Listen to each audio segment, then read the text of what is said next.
I think having a dynamic understanding of Scripture and the living Word is almost essential for preachers to be continually, to take delight in studying the Scriptures and to be continually surprised by the different ways that Scripture speaks at a different time or in a different community, different context.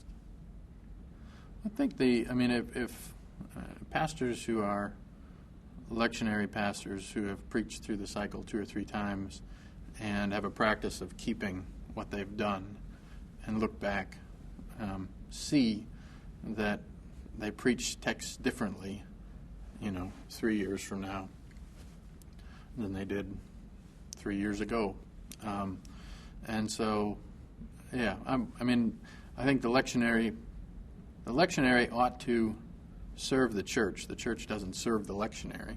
Therefore, if clergy are called as sort of biblical theologians in residence and they see that a certain pericope chops off an important part of the text, they ought to feel free as preachers to include that. We get a little bound to the bulletin inserts that have texts on them and think we can't add or subtract. Right, so the lectionary serves the church, not the other way around. I